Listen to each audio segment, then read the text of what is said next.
Well, hello, and welcome to Conversations with Dr. Els. It is great to have you guys locked on to conversation. Good day to you. I see Maria Julian, great having you locked on to conversations with Dr. Els. Eugenia Cumberbatch, great having you locked on. And it's really great to see you guys. I looking forward to seeing more of you on. So I want to encourage you guys to share this conversation. We have moved from my timeline officially over to our Dr. L's page. And so some people may still not yet get accustomed to seeing conversations with Dr. L's on the Dr. L's page.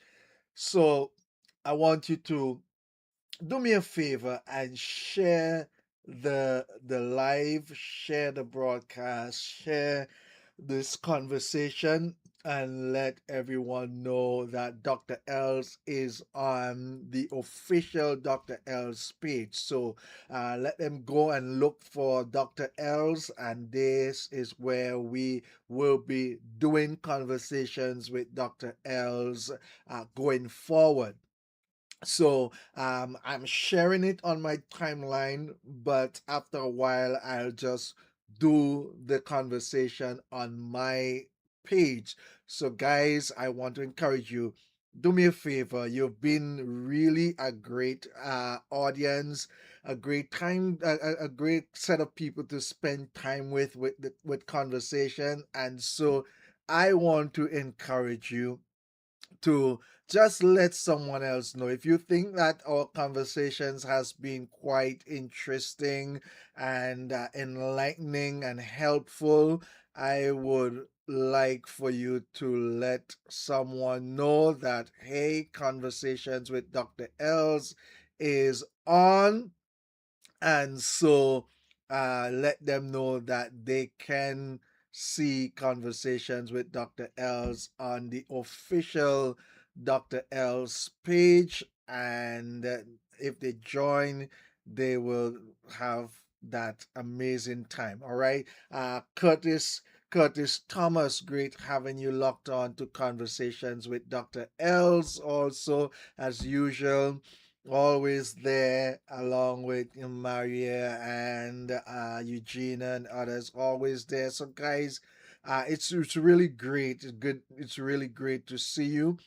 And again, if you are on my timeline, I want you to let folks know that Conversations with Dr. Els is on the official Dr. Els page, so we can see you there. All right, so we want to continue. Some weeks ago, I started talking about why do couples stop talk about sex, and we want to continue to talk about that. We want to continue to just have that conversation. And remember, you can share in this conversation. We want to hear from you. We want your input. So please share in this conversation, and let's together help each other. Let's together share with each other. So um this really, this conversation, a lot of couples are struggling with the conversations around sex. Now, a lot of couples are not, sometimes are not struggling with conversation with sex in itself, but a lot of couples are struggling with the conversation.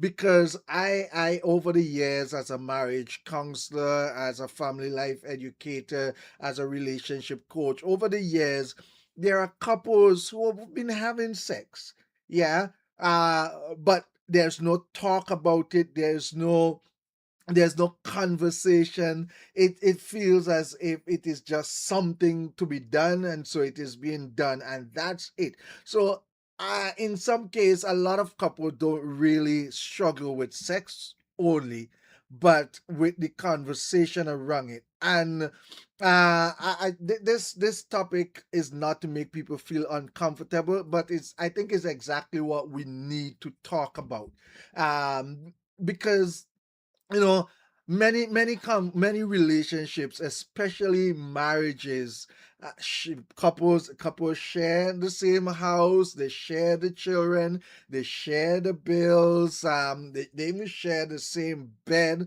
but they do not really always share honest conversation about intimacy, how to feel, and how do you feel, and what sort of conversations you are having, what sort of engagement, right? And so the question is often, why do you think couples find it hard to talk honestly about sex, about what they like, about what they would like to see, about what they don't like, about frequency, about things like that, right? Why is it that couples don't really talk about that? And many people assume that when couples stop talking about sex, the issue is automatically desire. But sometimes the issue is not really desire. Sometimes the issue is safety. They don't want to talk about. So let's we started to unpack some things, and let's continue to unpack some things this evening in this conversation. Some people don't talk because they're afraid of being judged. We talked about that. Some people do not talk because they do not want to hurt their spouse, right? Some people do not talk because they feel rejected already. And so we gonna go through these, and some of the things that we talk about, we're just gonna touch on them a little bit and continue. So one spouse may stop bringing up the whole conversation about sex because they're tired of feeling rejected. If every time they want to talk about what they like or what they don't like or what they should do and what things they should try, if every time they are talking about that they feel rejected, they're gonna stop, right? Because the other party don't want to hear, or why you keep talking about that and such like that. They don't want to hear. Therefore, what happens is that the couple is good, the party, because they feel unwanted, because they feel rejected, they're going to stop talk about it. So the fear of rejection, they're afraid that they are being rejected. Right, let me pause and say hi to Hayden Bruce. Great having you locked on to Conversations with Dr. Els, because great having you this evening. All right, and we are talking about this whole idea of couples stop talking about sex, right? The fear of pressure. The other spouse may stop talking because every conversation feels like pressure.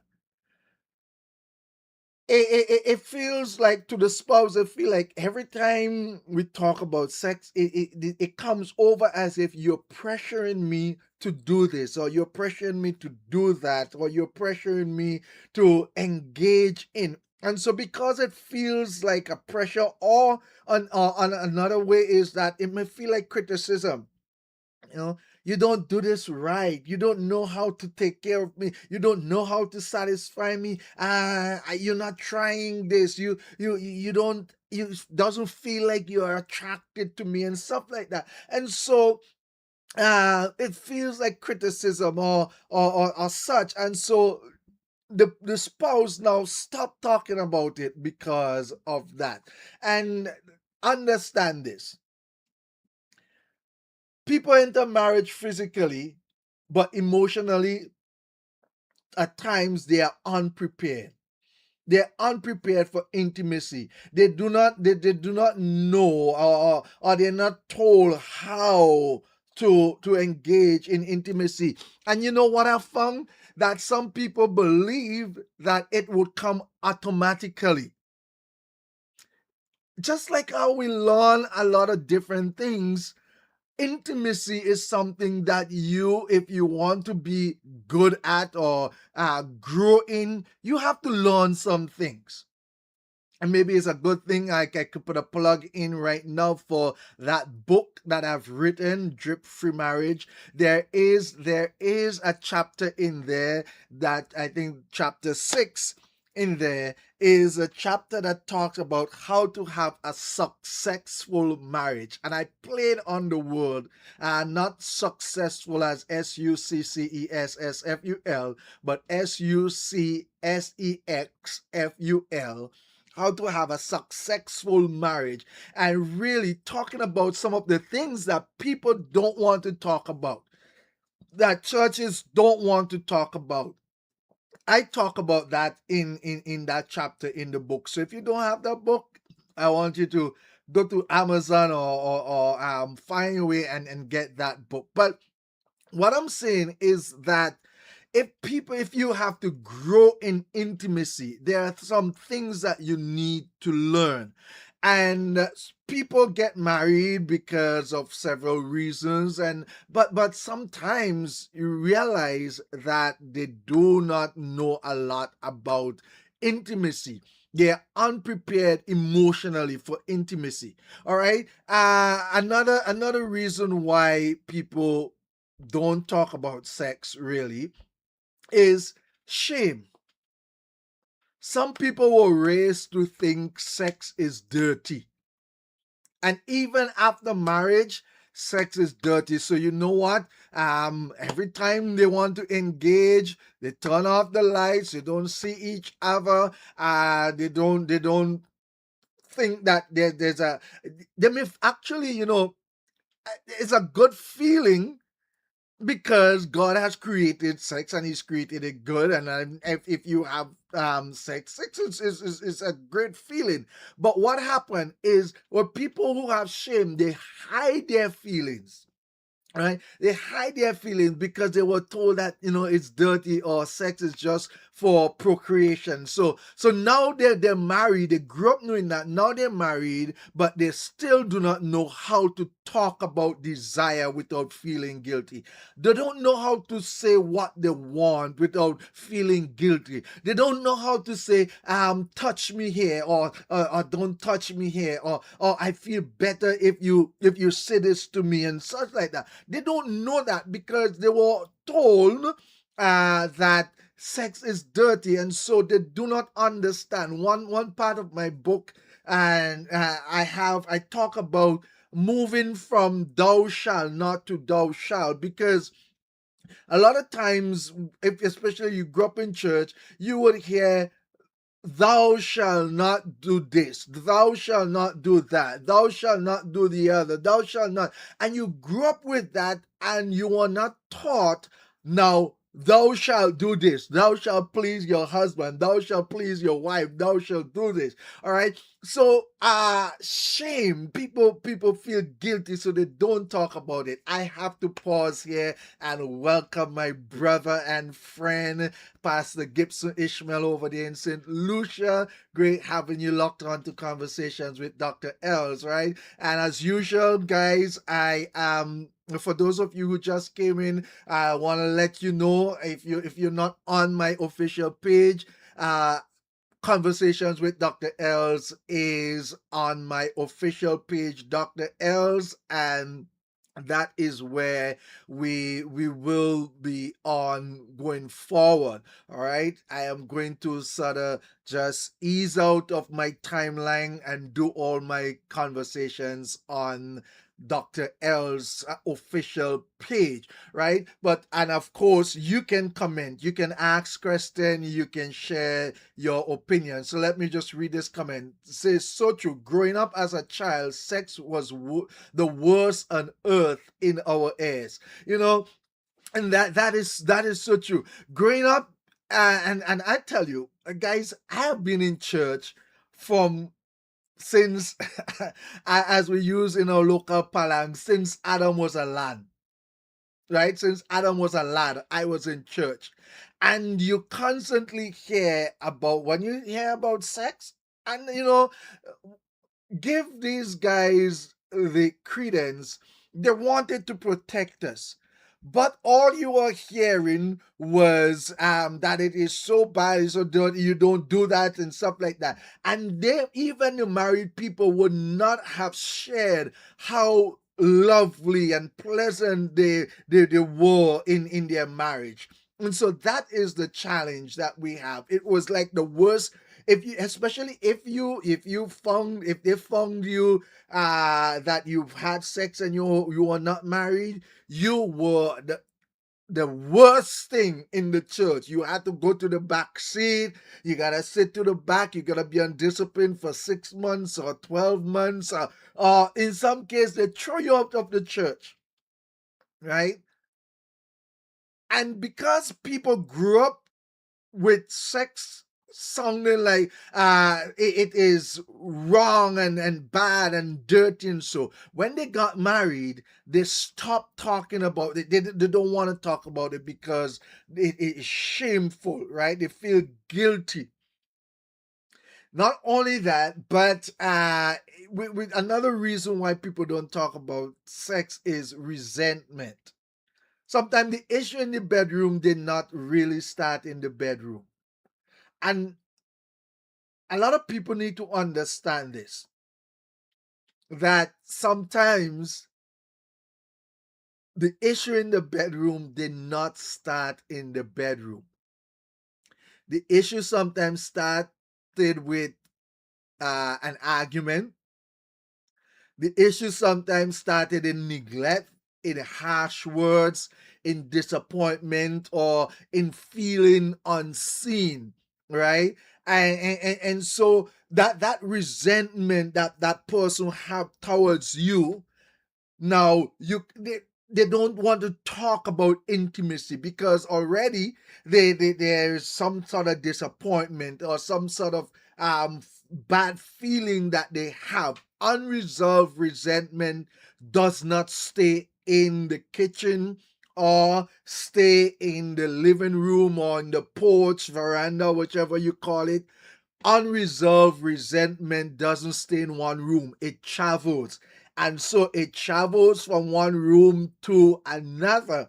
It travels to the bedroom, so that when you want to have sex, when you want to talk about it, when you want that, the other person doesn't want to because they have already resented you because of something that was said, something that was done, or the fact that they felt unseen, right?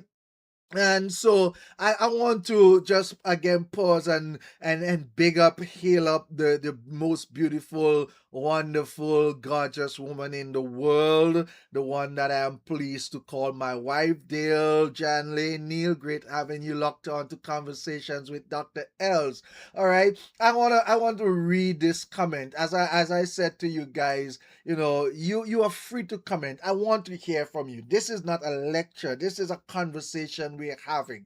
All right, the intention were good at the time and helped us stay away from sin, but we had to turn the page as we grew older. No one helped us grow up into the maturity talk.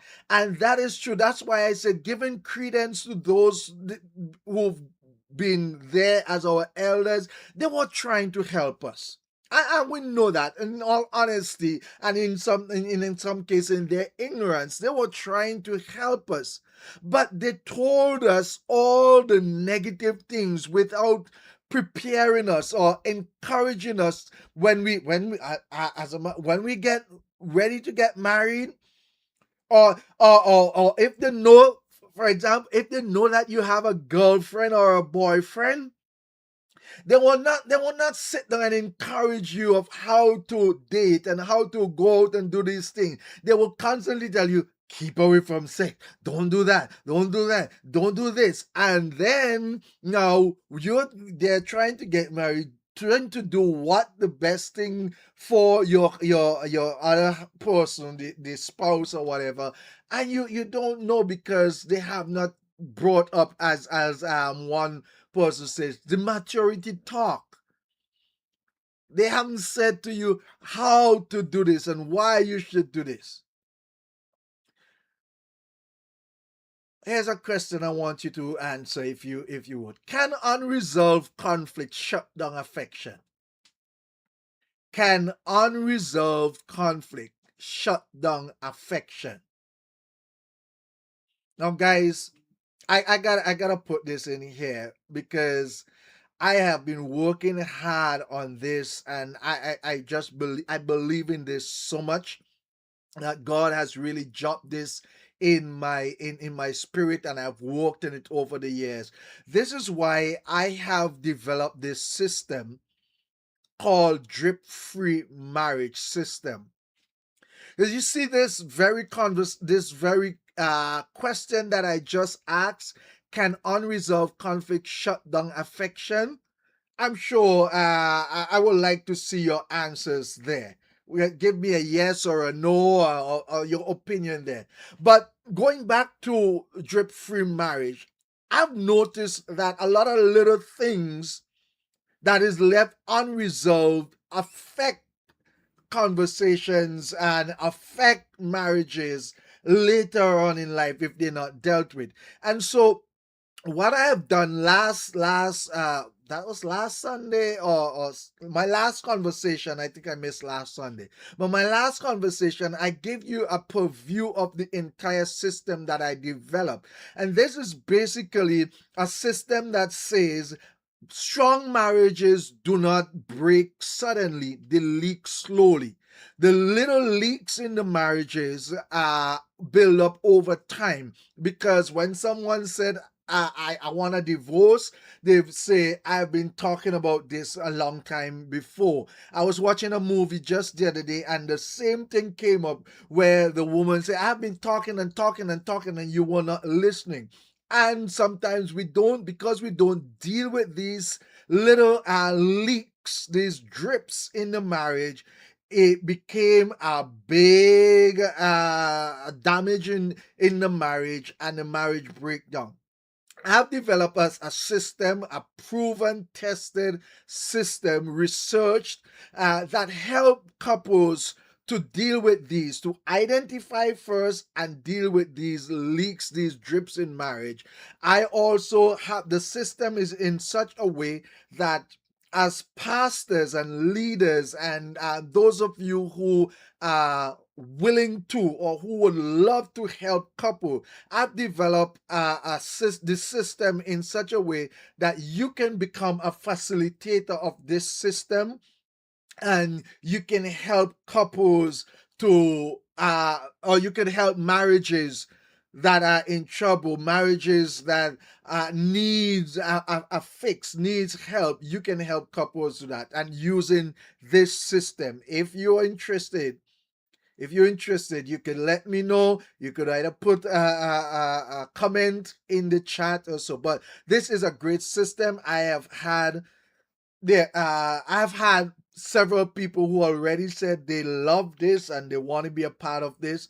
There are several assessments that is in the system that you can assess the couple, know exactly where they are. I even have a premarital. So if you're doing premarital counseling, I have a premarital aspect, of this drip free to help people prepare for a better marriage. So again, if you're interested, you could let me know. But if we get back here, the question is, can unresolved conflict shut down affection? Because people stop having intimacy because of unresolved conflict. Put your answer in the chat and I'll read it. I'll be happy to do so. In the meantime, another reason why people are afraid or people don't talk about sex, couples don't talk about sex, is the whole aspect of the routine. Some couples stop talking because they think they already know each other. Well, we've been married for 20 something years, so we know each other. We've been married for 10 years. We've been married for 5 years. We've been married for 30 something years. And because of that, they stop talking about sex. All right, they stop talking about intimacy. I'm gonna pause here because I see Jamal Williams. Great having you locked on to Conversations with Dr. Els. Williams Venus, great having you locked on. Guys, I want to encourage you to share this conversation. I know still some folks do not know that we are on our official page. So when you're looking for Conversations with Dr. Els, look for it on Dr. Els' official page, right?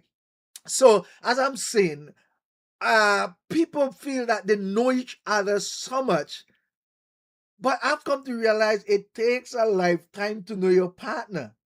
Yeah, there you generally would click after years. You know, there are things you know what they like.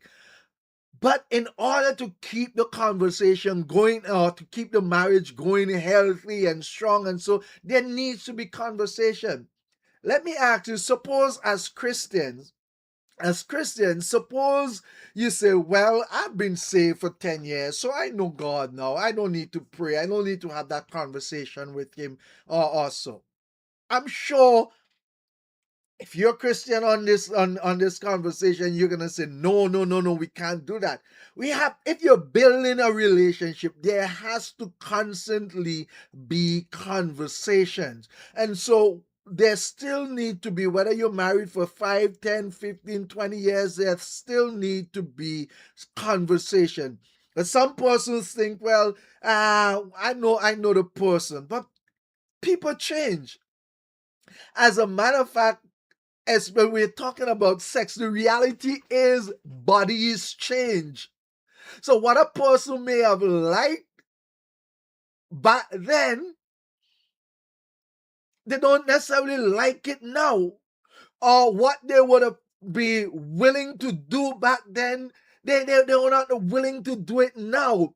All right. What they will tolerate. Let's be real. This is an open conversation.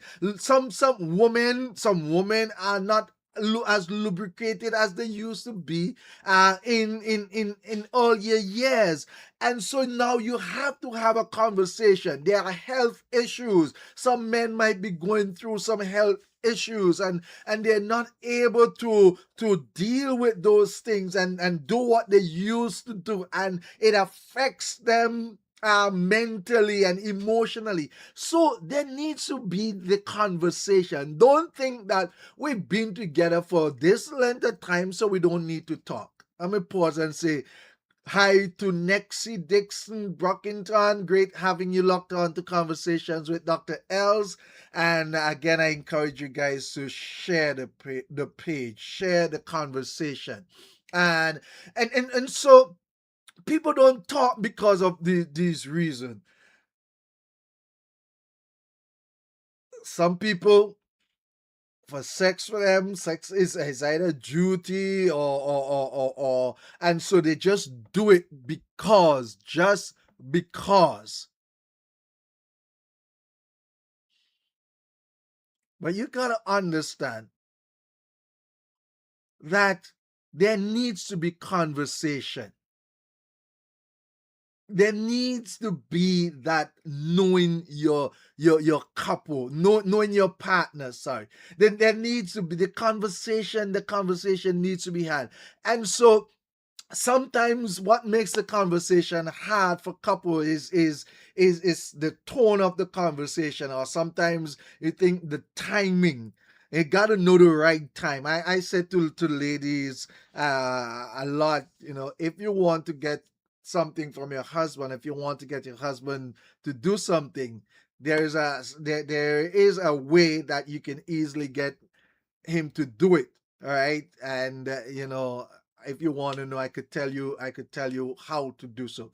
But we're talking about couples having the conversation about sex, and I'm not talking about the couples having sex, having the conversation. Let's talk about how was the last session. What did I like or didn't like, or how do I like having that conversation? How do we move forward? Uh and the reason it's hard for some couples is because, as I said, there's rejection, past rejection, or fear of hurt feelings, insecurity about body image. Some people, they go to bed and they're like Eskimos. The other party don't know how their body part look.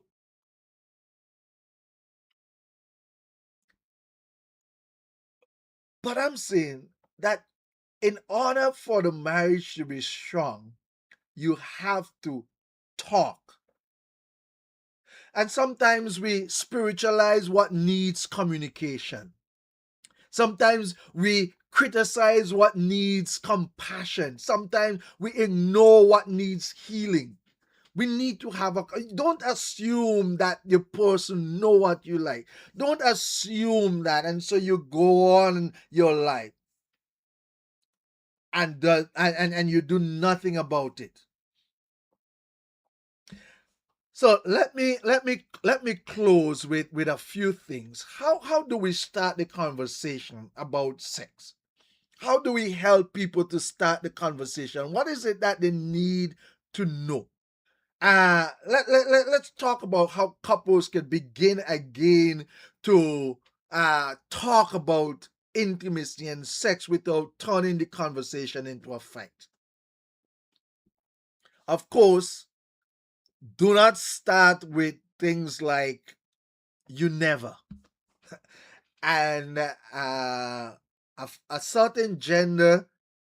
I'm not gonna call what gender it is, but a certain gender is famous for using these phrases in a conversation. You never do this, or you never want to try this. Or on the other hand, you always want this, or you always that, and you always this. And when the other gender hear that, sometimes that gender now retreat because they feel you're bombarding them. So do not start in the heat of frustration with words like you always or you never or what is wrong with you? You know? Or you start with you don't care about me. No, those are not the things that you start with.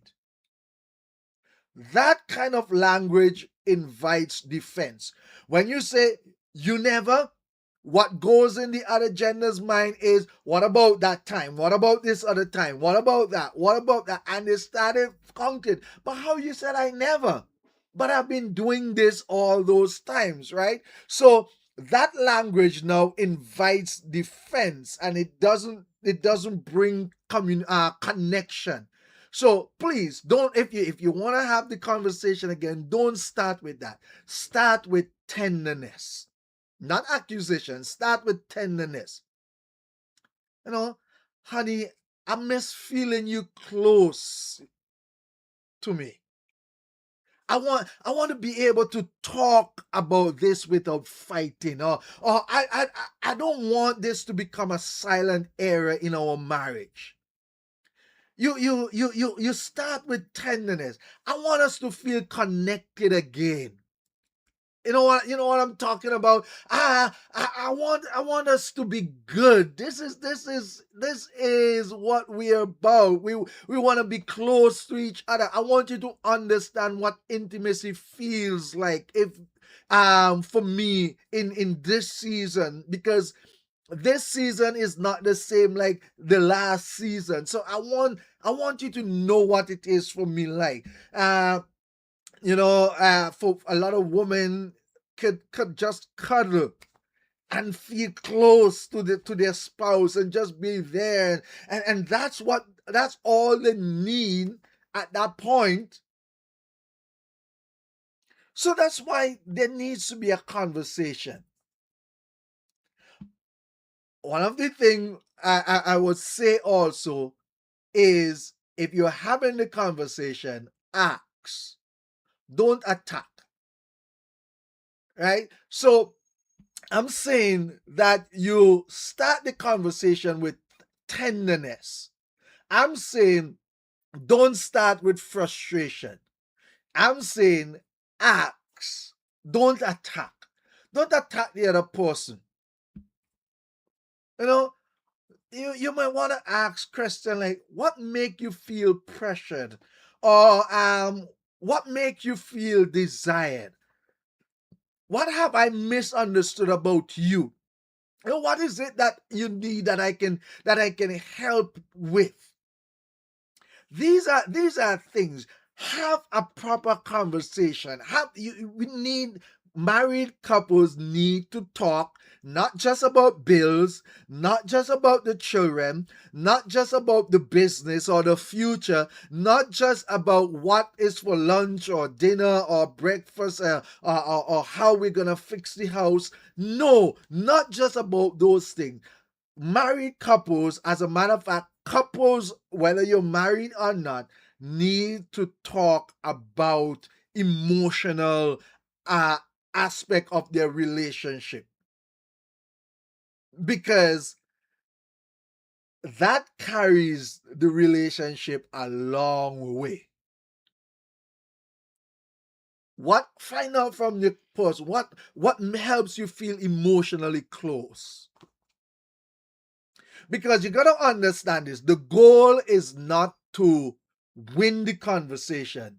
The goal is to reopen the connection. If you have not been talking, what you're trying to do is to reopen that connection, to talk about intimacy. I like when you kiss me on my neck. I like when you put your tongue in my ear. I like when you nibble on my ear.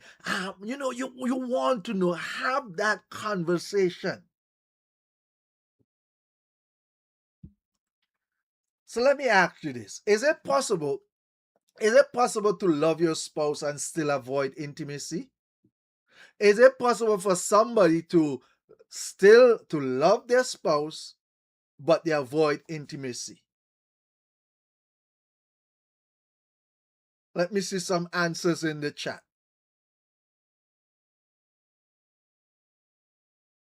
And let me ask the second question. Oh, what our time is running. Let me ask the second question. Should couples schedule this is a crucial one. I really want to hear from you guys. So let me hear you in the chat. Should couples schedule intimacy? Should couples say, okay, well, we will be intimate at 6 o'clock every Friday night? Should couples schedule intimacy? I want to hear you. I'm looking for your response in the live right now. One person says yes.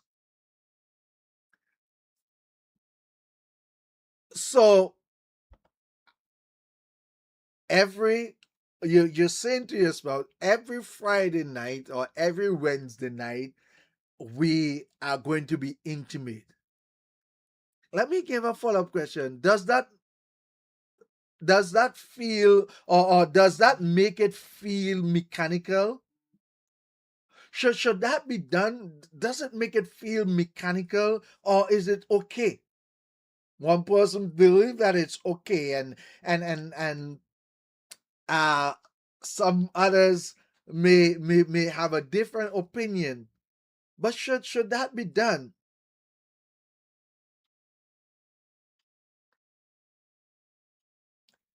And that, to me, that is an important part of uh having the conversation.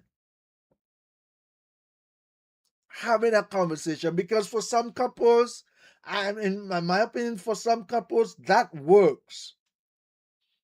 For others, they need spontaneity. Or for one partner, that works. For the other partner, that other partner is looking for spontaneity. That other partner don't want to have to wait at a particular time. They want to be open for to satisfy each other's feelings. Right? So I want to leave you, and I want to leave couples with this as I seek to wrap up. Do not let sex become the silent subject in your marriage. Talk about it, because silence does not heal intimacy. Silence usually deepen assumption. You're assuming what your partner like. You're assuming what makes them happy. And but no, that's not what you want. You want your partner. You want to know. All right. So don't let sex become something that is the silent subject. You talk about everything, but you don't talk about intimacy. So if you are married, if you have a spouse, I want to encourage you this week, just set aside about 15 minutes. I'm not talking about bedtime or during an argument or when the person is already frustrated. Just when two of you are good, just set aside 15 minutes and ask your spouse three questions. What helps you feel close to me? Question one, what help you feel close to me? Question two, what makes intimacy difficult for you in this season? Like I said, people go through different seasons. And you probably want to know what makes it difficult for you in this season. And the third question, what is the one thing I can do to help you feel connected or to help us feel more connected? If you would ask those three questions, and when they start talking, do not interrupt, do not defend, do not correct, just listen.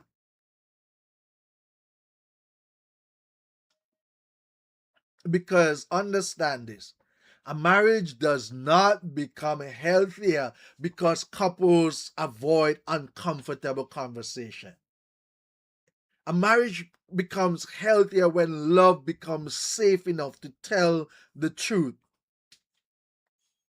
Talk with each other. Don't avoid intimacy. All right. And don't avoid intimacy. So I want to encourage you to have that conversation. And if you know someone who is married and need to have that conversation, maybe you could share this live with them, that this conversation that they need to hear. Or I encourage you, get on to get on to my website get on to my website, www.dripfreemarriage.com, and that is going to give you my entire system. It's going to give you tips. There is my books. As a matter of fact, for those of you who already have the Drip Free Marriage book, the journal is out. I have copies of the journal. I have copies of the devotional that goes well along with the book. So you can reach out to me or go up on Amazon and you could purchase them. And I have that system. Like I was saying earlier, if you believe that you are called to, or if you have been helping couples, reach out to me. I want to help you to help them. Okay? I have in my program the Drip Free Marriage Facilitator. It is a certified program that you can go through and it will help you to help couples. So you could reach out to me. I'll tell you how you can be a part of this, and I have already a few persons who are already interested. They said, Dr. Els, I want to be one of the Drip Free Marriage Facilitator. I'll train you. I'll give you all the materials that I've developed, and that is going to help you to help couples. And not only that, because it's certified, you can charge couples a fee So you can make some money from it if you want to go that route. Or if you want it just be ministry, you can do that also. All right, but I'll train you in the drip free system. I'll show you the 7 marriage leaks. I'll show you the drip free cycle. I'll teach you about them and give you that opportunity to help other couples. So just reach out to me. Maybe you could put a comment in the chat and I'll see it and I'll know that you want to be a part of this and reach out to you.